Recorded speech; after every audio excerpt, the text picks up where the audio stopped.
All right, so in this lesson, we're going to look at different types of step functions. Okay, step functions are exactly what they sound like. When you graph them, they will look like steps to a staircase. Okay, we'll start off with a pretty basic one, and then we'll move to some more unique ones. Okay, so once again, step functions are functions that graph to look like the steps of a staircase. Okay, and we have to take that loosely here. The first example, it's not actually going to look like stairs, but each piece is a horizontal piece, okay, that can be thought of as a step. So first thing to notice in this example is this is a piecewise function, okay? It has three rules. It's just that all three rules are constant functions. Okay, f of x equals -2, f of x equals 3, f of x equals 5. Those are all constant functions that will graph to be normally horizontal lines. Okay, so let's start with the top rule there. I'm going to do that one in blue. Let me switch my colors.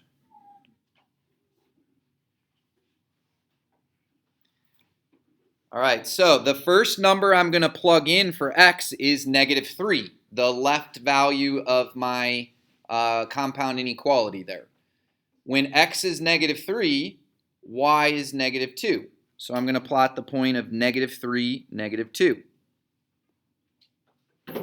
And that would be a solid point.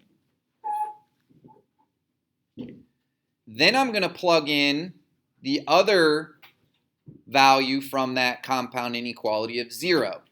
When x is 0, y would be -2 as well. That would be another solid point. And then I connect those to make a horizontal line segment. And that line segment represents all of the points whose x values are between -3 and 0. Everybody okay with that? So that is one step of the function. Okay? Middle piece I'll do in green. Now notice 0 is not included in the domain for the middle piece. However, we still need to plug it in. I'll say that when x is 0, y is 3. But this time I'll plot that as an open point since 0 is not technically included here. So that would be the point 0, 3 as an open point.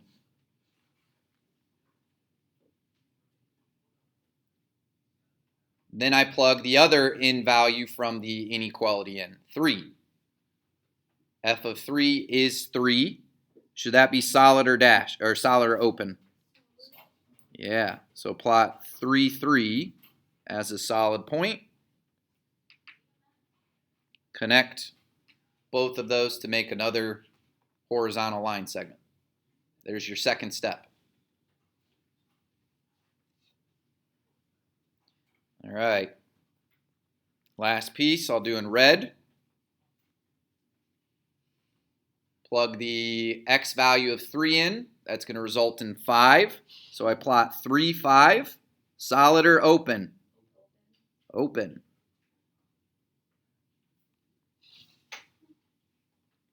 Plug 6 in. Results in 5. 6, 5. Solid or open? Because 6 is included, right? And connect. There's the third and final step.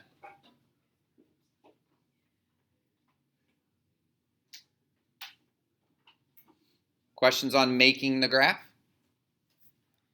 All right, now domain here is, let's see, it's going to be any number between -3 and +6, isn't it?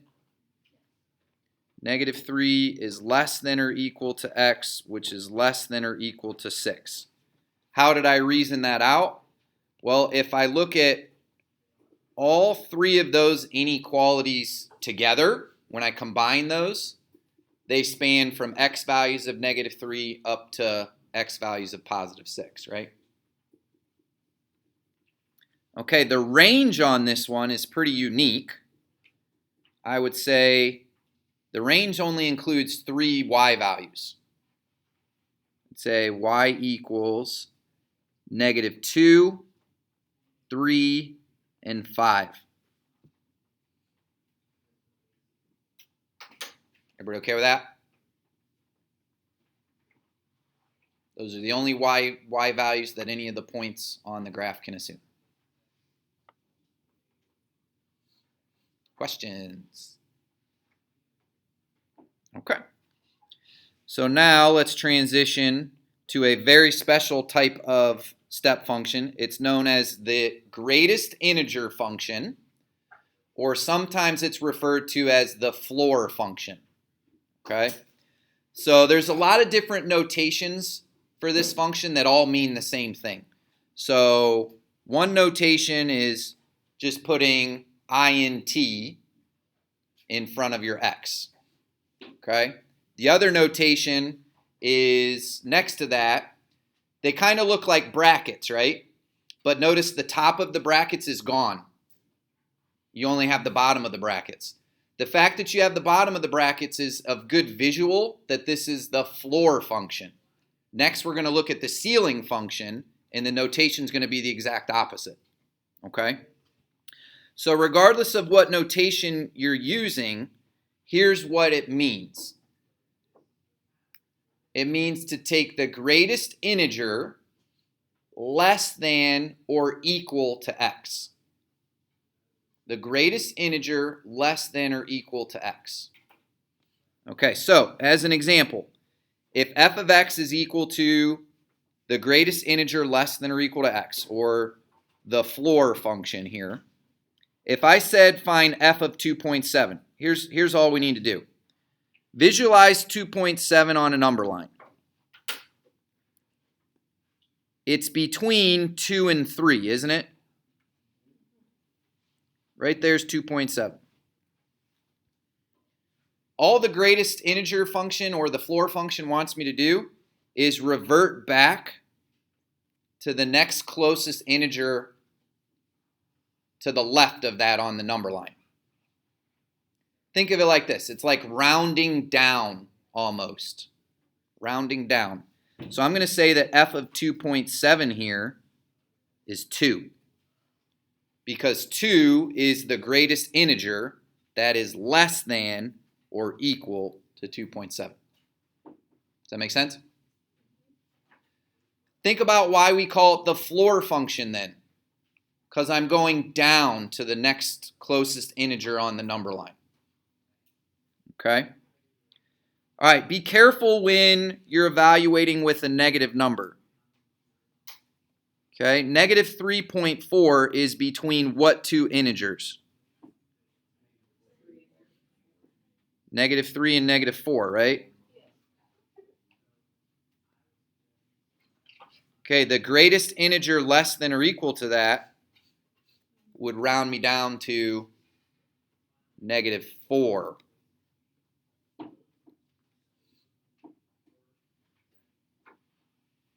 Okay.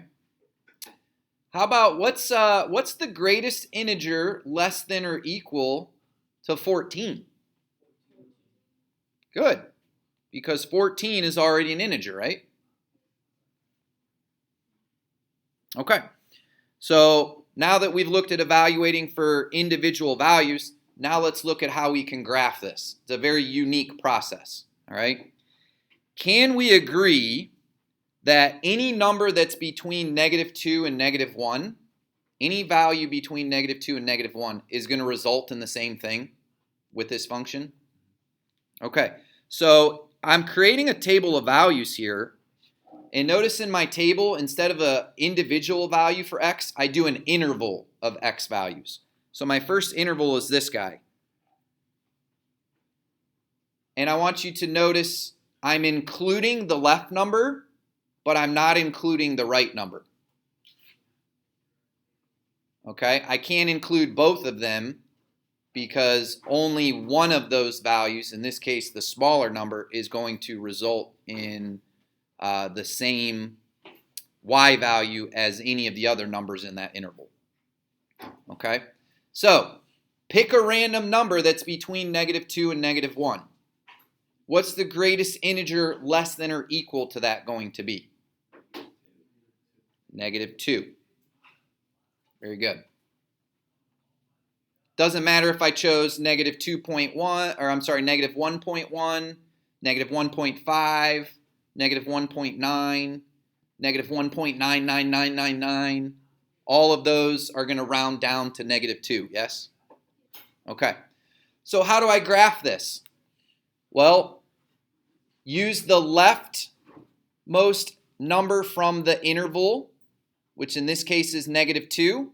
Think of that as an x-coordinate pairing up with a y-coordinate of -2. So you plot -2, -2 as a solid point. And then you're going to have a second point at -1, -2, but that one's going to have to be an open point. Why? Because -1 doesn't actually yield -2 in this function. And then connect those two with a line segment. That line segment represents all of the points whose x values are between -2 and -1. And that's the first step of the graph. Everybody okay with that? All right, now, my next interval in my table. Notice where the previous interval left off at -1, my next interval picks up with. And this time I'm including -1. It goes from -1 to 0. 0 is not included though. So pick a random number between -1 and 0. About -0.5. What's the greatest integer less than or equal to -0.5? -1. All right, so plot the point -1, -1. That will be solid. Plot the point 0, -1, which will be open. Connect them.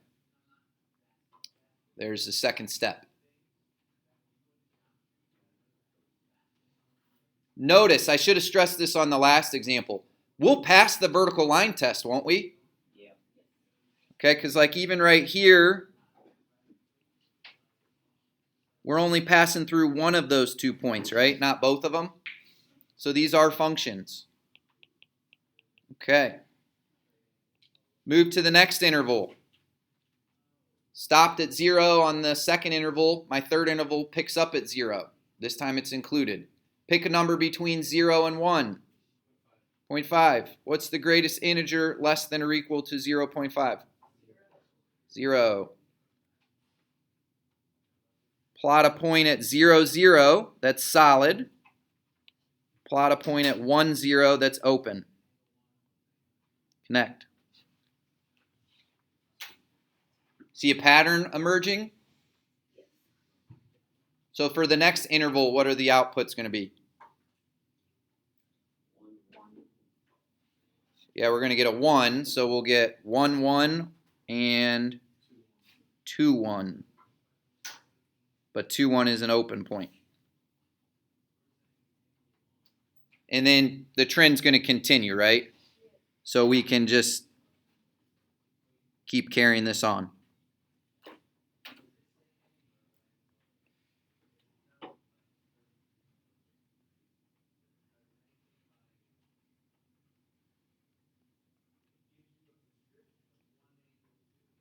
Okay, doesn't this look like the steps of a staircase? How about that?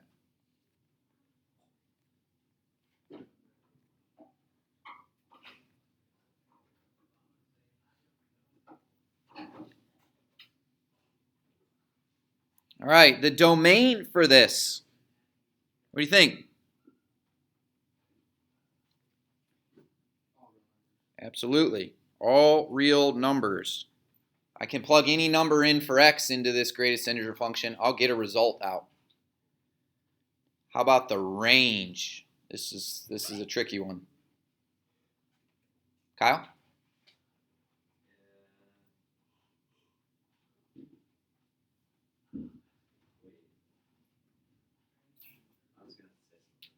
Okay.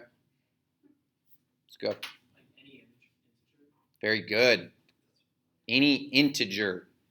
So remember what letter we use to represent the integer number system? Not I, Z. That means all integers.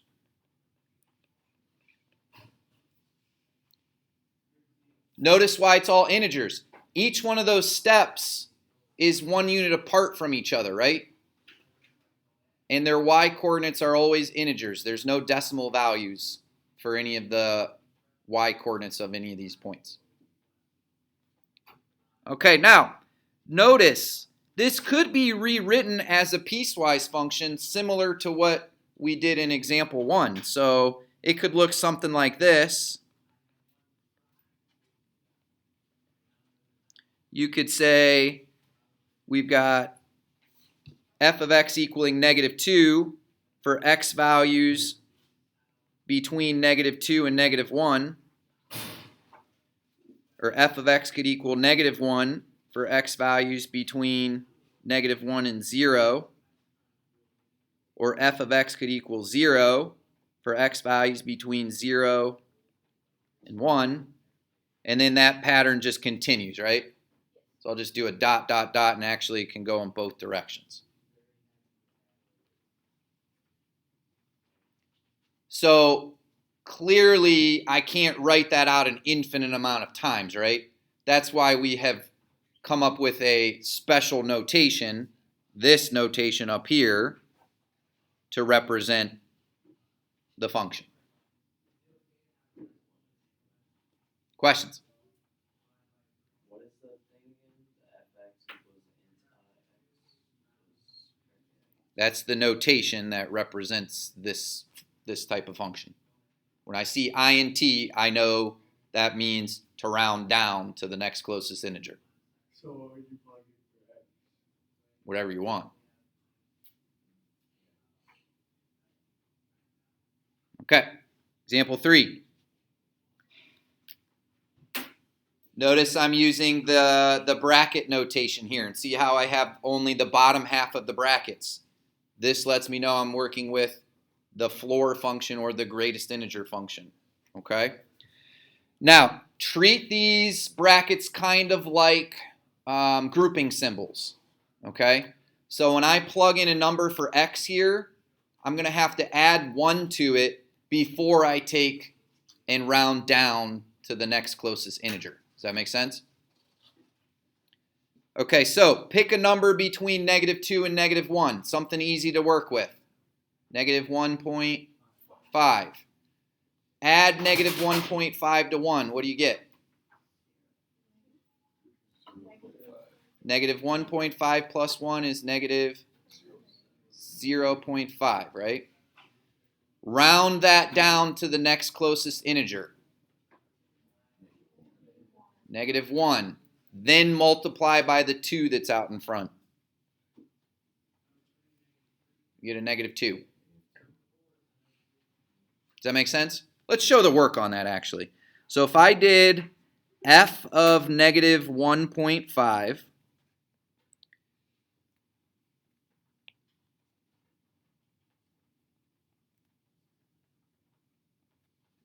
that would be 2 times the greatest integer less than or equal to -0.5. And the greatest integer less than or equal to -0.5 you just told me was -1. Notice how my notation changed. After I rounded down to -1, I no longer use the bracket notation, right? I can just use a standard parenthesis here to give me a -2.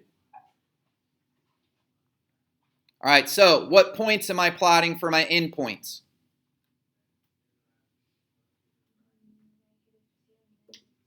-2, -2. That'll be solid, right?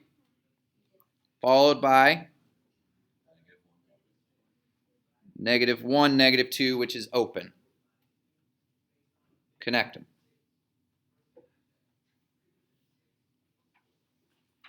All right, let's show the work for the next one. Pick a number between -1 and 0. So f of, how about -0.5?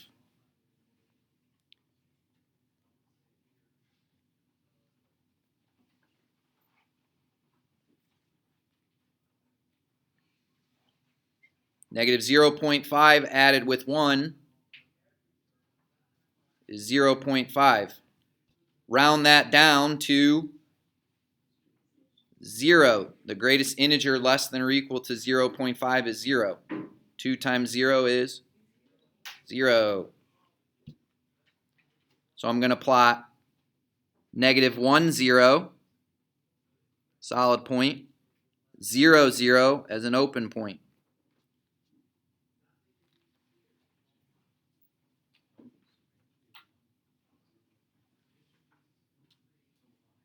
Everybody okay with that?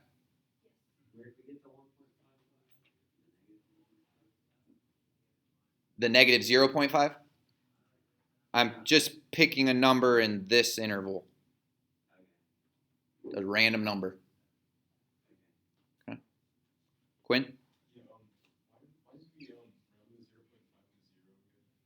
That's what this type of function wants us to do. Whatever's in those brackets that only have the bottom half to them, it means round it down to the next closest integer. That's exactly what we were doing back here with the number lines. Okay, so 0.5, that's between 0 and 1, right? What this particular function wants us to do, the floor function or the greatest integer function, wants you to go down to the next closest integer, which would be the integer directly to the left of that number on the number line. Okay, so you visualize 0.5 is halfway between 0 and 1, isn't it? Those brackets want me to go to here, to 0. Okay? All right, wild guess. If I pick a number between 0 and 1 now and I plug into this function, what's the output going to be?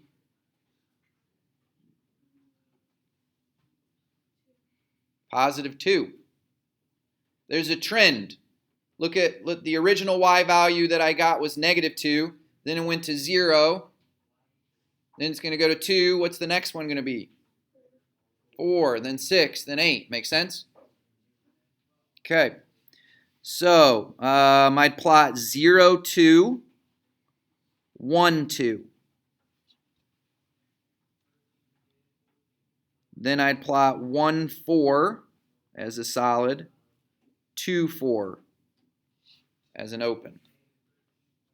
And I can keep doing that. Skipping every other value.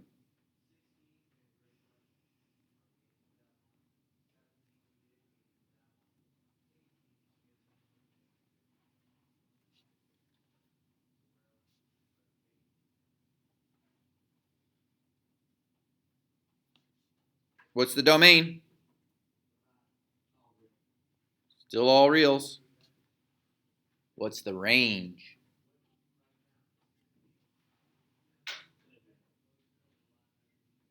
Not quite all integers this time. Yeah, all even integers. Look at your table. Look at the y values of your table. Negative 2, 0, 2, 4, 6, 8, 10. Those are all even integers now, right? And what that means is the steps are now spaced 2 units apart, not 1. All right, if you're still a little iffy with the floor function, now we'll move to the ceiling, and maybe this will actually help solidify things for you. Okay, so the least integer function, or the ceiling function, notice the notations. LIF, least integer function of x. Or you can use brackets where only the top half of the brackets are there. You don't have the bottom. So what this wants me to do is the exact opposite of the last type of function. I'm going to round up, not down. Make sense? It says to evaluate the least integer function, or the ceiling function, means to take the least integer more than or equal to x. Okay, so this time if I visualize 2.7 on the number line, it's between 2 and 3. With this function, I go up to the next closest integer. So this results in a 3. Okay? Negative 3.4, again, visualize that. It's between negative 4 and negative 3.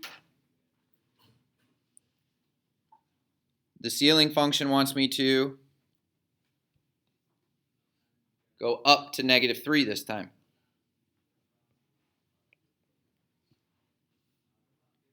And how about if x were 14? Still 14. That doesn't change.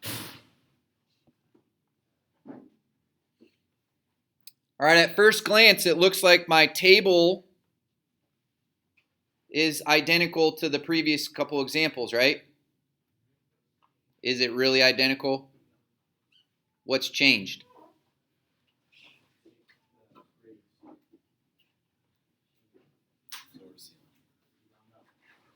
I'm rounding up instead of down. Yeah, look at my intervals. I'm including the right number now, not the left number. Since I'm rounding up, include the right, the bigger number. Okay? All right, so pick a number between negative 2 and negative 1. Let's do negative 1.5 again. So if I did f of negative 1.5,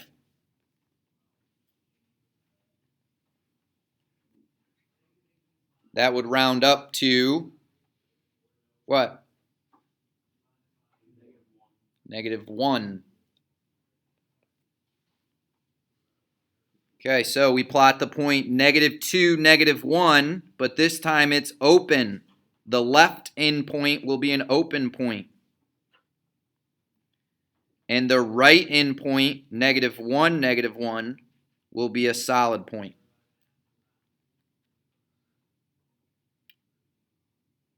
So that's the one, major difference between the floor and the ceiling functions graphs.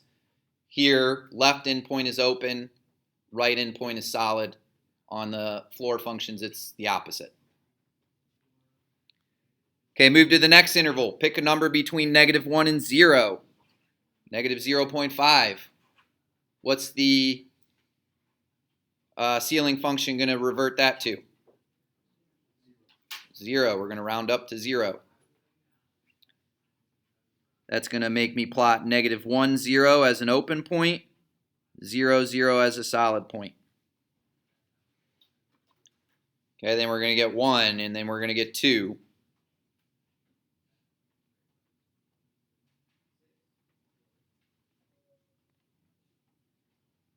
And then just fill up the graph.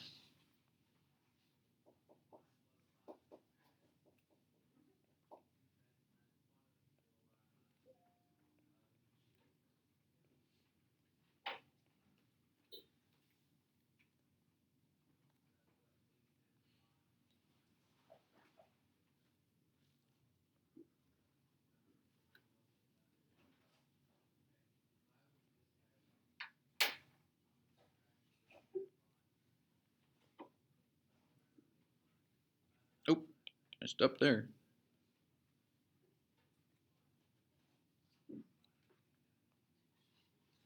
What's the domain?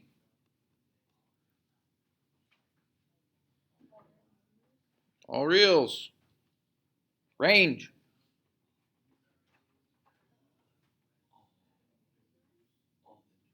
Back to all integers again, because the steps of the staircase are only 1 unit apart from each other this time.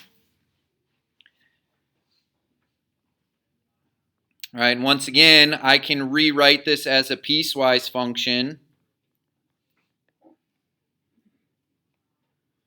Like so, I can do f of x equals negative 1 as long as x is between negative 2 and negative 1 where negative 1 is included. F of x equals 0 from negative 1 to 0. F of x equals 1 from 0 to 1. Extend that in both directions.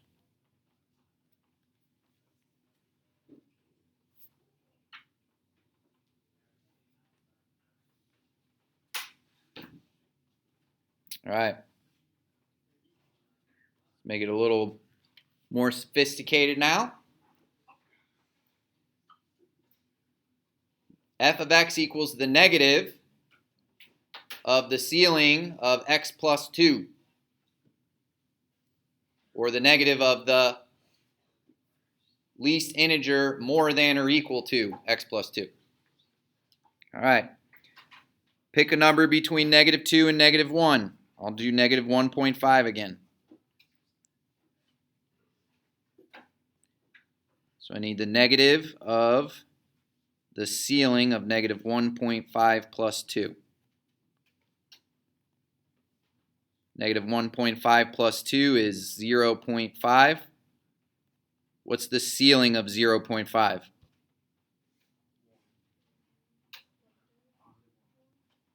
Round up to 1. Then you're going to multiply it by the negative that's out in front, though, right? So in the end, it turns to negative 1. So I have negative 2, negative 1. That would be an open point.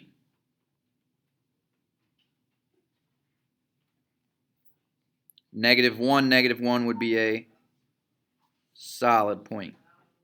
Connect them. Nope, you're right. Is that better? Okay, pick a number between negative 1 and 0. So I'll do negative 0.5. So I need the negative of the ceiling between 0.5 plus 2. So that's the negative of the ceiling of, or I'm sorry, that should be negative 0.5. So the negative of, what's negative 0.5 plus 2? 1.5. What's the ceiling of 1.5? 2. So this becomes negative 2.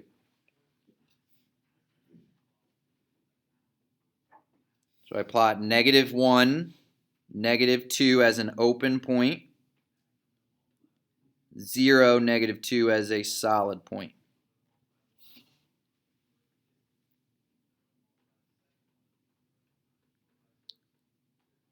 Pick a number between 0 and 1.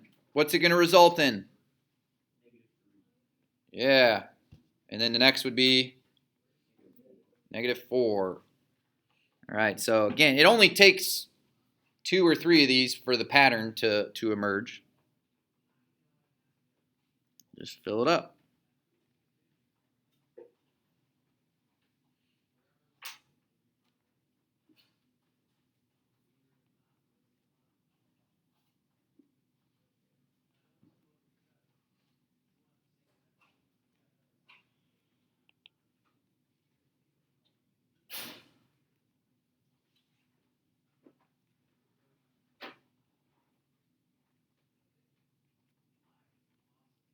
In hindsight, I shouldn't have chosen as large of a grid, should I have?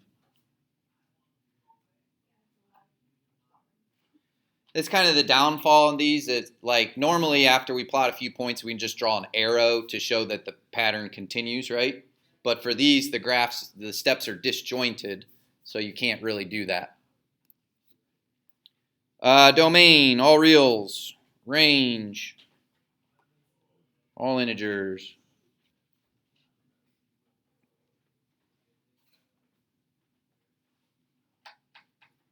Okay. Last is a bit of an application. A psychologist charges $60 for 1 hour of counseling or any fraction thereof. So basically what that means is, doesn't matter if I'm with the psychologist for 1 minute or 60 minutes. They charge me $60. Okay? An additional $30 is charged for each additional hour or any fraction thereof. Counseling sessions cannot last more than 4 hours. Model this situation with a step function, then graph. Okay, so let's do f of x to represent the cost. We're going to pay $60 for anything between 0 and 1 hour's time, right? Notice, I'm including the 1, I'm not including the 0. If I don't spend any time with her, if I spend 0 hours with him or her, then I don't get charged any money, right? What would be next? After 60, I get charged an additional 30, so then it would be 90, right? That would be for anything beyond 1 hour to 2 hours. After that, it would be 120. That's from 2 to 3, and then 150, 3 to 4. And I stop there because it says we cannot last more than 4 hours, right? Okay, so let's graph it. Oops.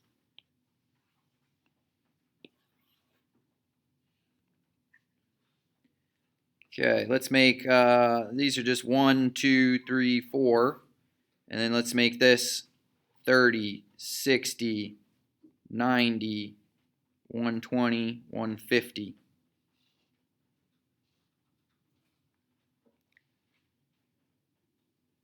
So from 0 to 1 hour is going to be 60. From 1 to 2 is going to be 90, 120,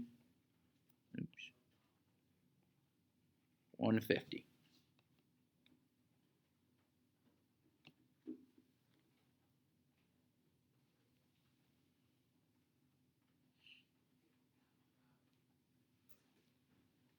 Questions?